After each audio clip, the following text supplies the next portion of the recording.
ଦିନର କଥା। ଗୋପୀନାଥପୁର ବୋଲି ଗାଁଟିଏ ଥାଏ। ସେଇ ଗାଁରେ ସ୍ୱୟଂ ଗୋପୀନାଥ ପ୍ରତ୍ୟକ୍ଷ ଠାକୁର। ତାଙ୍କୁ ସମସ୍ତେ ମାନନ୍ତି। ସେ ରାତିରେ ଯା ଆସ କରନ୍ତି। ଆଉ ତାଙ୍କ ଯିବା ବାଟରେ ମହମହ ଛୁଣା, କର୍ପୂର, ଅଗରୁ ଚନ୍ଦନର ବାସ୍ନା ସହ ଗୋଟେ ନିଆଁ ପେଣ୍ଡୁଳା ମଧ୍ୟ ଗାଁ ଲୋକେ ସ୍ୱଚକ୍ଷୁରେ ଦେଖିଛନ୍ତି। ଏମିତି ଆହୁରି ଅନେକ ଅଲୌକିକ ଘଟଣା ସବୁ ଗୋପୀନାଥଙ୍କ ବିଷୟରେ ଶୁଣିବାକୁ ମିଳେ।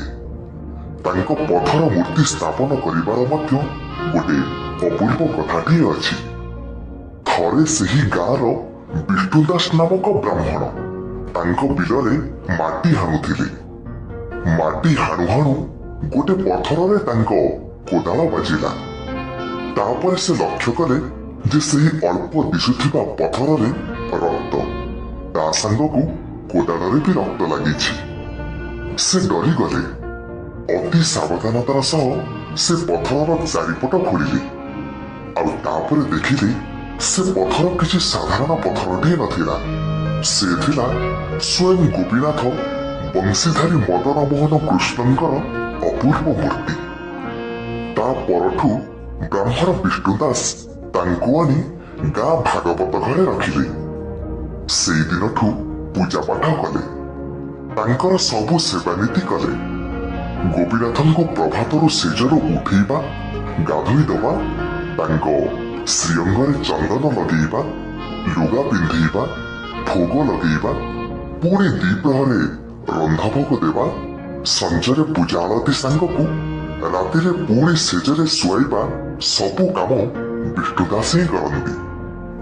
ସେ ଗୋପୀନାଥଙ୍କର ପରମ ପୂଜକ। ତାପରେ ବି ସେ ତାଙ୍କ ବିଲରେ ଚାଷ କାମ କରନ୍ତି। ଦିନକର ଘଟଣା, ବିଷ୍ଣୁ ଦାସଙ୍କ ବିଲରେ ଏତେ କାମ ଥିଲା ଯେ ସେ ଆଉ ମହାପ୍ରଭୁ ଗୋପୀନାଥଙ୍କର ସେବାନୀତି କରିବାକୁ ସମ୍ପୂର୍ଣ୍ଣ ଭୁଲି ଯାଇଛନ୍ତି। ସକାଳର ଭୋଗ ଲଗେଇ ବିଷ୍ଣୁ ଦାସ ବିଲକୁ ଯାଇଛନ୍ତି, କିନ୍ତୁ ଖରାବେଳ କଥା ସେ ସମ୍ପୂର୍ଣ୍ଣ ଭୁଲି ଯାଇଛନ୍ତି। ସେ ଘରକୁ ଫେରି ଠିକ୍ ଖାଇଲା ବେଳକୁ ତାଙ୍କର ମନେ ପଡ଼ିଲା ଯେ ମୋ ପ୍ରଭୁଙ୍କ ପାଇଁ ତ ମୁଁ ଆଜି ରୋଷେଇ କରିନି। ତାପରେ ନିଜ ଖାଇବା ପାଖରୁ ଉଠି ପୁଣି ଗୋପୀନାଥଙ୍କ ପାଇଁ ସ୍ୱତନ୍ତ୍ର ଘିଅର ଖେଚୁଡ଼ି କଲେ। ଟିକେ ବିଳମ୍ବ ହଉ ପଛେ ଭୋଗ ଲଗେଇଲେ। ଆଉ ଦୁଃଖରେ କହିଲେ, ପ୍ରଭୁ ତମେ ତ ଦେଖୁଛ ମୁଁ ଘରକୁ ଏକୁଟିଆ। ଦିମାଣେ ବିଲ, ଚାଷ ନ କଲେ ମୋ ଘର ନ ଚଳେ। ଏଣେ ବିଲ ହଳ ହେଇ ପଡ଼ିଛି, ମୁଁ ରୁଆ ଉପଡ଼ା କରିପାରୁନି। ଏତେ ସବୁ ପରେ ତମର ପୁଣି ଏତେ କାମ, ଆଉ ମୋ ଦେଇ ହଉନି, କଣ କରିବି? ଏତକ ଜଣେଇ ବିଷ୍ଣୁ ଦାସ ଭୋଗ ଲଗେଇ ଚାଲିଗଲେ। ତାପରେ ସଞ୍ଜ ହେଲା। ସଞ୍ଜକୁ ଯଥାରୀତି ପୂଜାପାଠ ଆଳତି ହେଲା। ତାପରେ ପରେ ବିଷ୍ଣୁ ଦାସ ଠାକୁରଙ୍କୁ ଶୁଆଇ ଦେଇ ଭାଗବତ ଘର ପହୁଡ଼ ପକେଇ ନିଜ ଘରକୁ ଚାଲିଗଲେ। ଘରେ ଖାଇ ପିଇ ଶୋଇଲେ। ଠିକ୍ ସେହି ରାତି ପାହିବାକୁ ଆଉ ଅଳ୍ପ ସମୟ ବାକି। ବିଷ୍ଣୁ ଦାସଙ୍କୁ ସ୍ୱପ୍ନ ହେଲା। ସ୍ୱପ୍ନରେ ଗୋପୀନାଥ କହୁଛନ୍ତି, ଦାସେ ମୋ ବଂଶୀଟା ତମ ଗହୀର ପାଟରେ ଛାଡ଼ି ଆସିଛି। ଯେବେ ଯିବ ମୋ ବଂଶୀଟା ଆଣିଦବ। ତାପରେ ସଙ୍ଗେ ସଙ୍ଗେ ବିଷ୍ଣୁ ଦାସଙ୍କ ନିଦ ଭାଙ୍ଗିଗଲା। ସେ ଭାବିଲେ ମୁଁ କାଲି ଗୋପୀନାଥଙ୍କୁ କଣ କାମ ବ୍ୟସ୍ତରେ କହିଦେଇଛି, ଏଣୁ ଏ ସ୍ୱପ୍ନ ଦେଖିଲି। ମନେ ମନେ ଗୋପୀନାଥଙ୍କୁ କ୍ଷମା ମାଗିଲେ। ତାପରେ ସେ ସ୍ୱପ୍ନକୁ କେବଳ ସ୍ୱପ୍ନଟିଏ ଭାବି ନିଜ ନିତ୍ୟକର୍ମ ଆରମ୍ଭ କଲେ।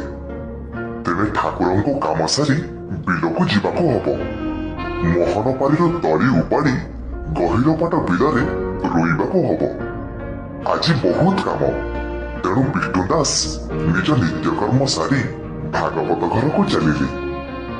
ଭାଗବତ ଘର ଖୋଲି ଯାହା ଦେଖିଲେ ସେ ତଟସ୍ଥ ହେଇଗଲେ। ଘର ସାରା କାଦୁଅ। ଟିକିଏ ଆଗକୁ ଯାଇ ଦେଖନ୍ତେ ଗୋପୀନାଥ ଶୋଇଛନ୍ତି, ହେଲେ ବିଛଣା ବି କାଦୁଅ। ଆଉ ତକିଆ ପାଖରେ ଥୁଆ ହେଇଥିବା ଉତୁରି ପ୍ରଭୁଙ୍କ ମୁଣ୍ଡରେ ଭିଡ଼ା ହେଇଛି। ଦେହ ହାତ ସବୁଠି କାଦୁଅ। ପାଖରେ ତାଙ୍କର ବଂଶୀ ନାହିଁ। ତାଙ୍କ ଦେହ ସିଧେଇ ଉଠିଲା, ଲୋମ ଟାଙ୍କୁରି ଉଠିଲା। ତାଙ୍କର ମନେ ପଡ଼ିଲା ସେଇ ସ୍ୱପ୍ନ ଦେଖିଥିବା କଥା। ସେଉଠୁ ସେ ସିଧା ଦୌଡ଼ି ଦୌଡ଼ି ଯାଇ ଗହିରପାଟ ବିଲରେ ପହଞ୍ଚିଲେ। ଆଉ ସେଠି ଯାହା ଦେଖିଲେ ତାଙ୍କ ଆଖିକୁ ବିଶ୍ୱାସ କରିପାରିଲେ ନାହିଁ। ହତବାକ୍ ହେଇ ଚାହିଁ ରହିଥାନ୍ତି ବିଲକୁ, ଆଉ ଆଖିରୁ ଝରି ପଡୁଥାଏ ଆନନ୍ଦାଶ୍ରୁ। ବିଲ ରୁଆ ସରିଛି, ଆଉ ହିଡ଼ ମୁଣ୍ଡରେ ପଡ଼ିଛି ମୋହନ ବଂଶୀ।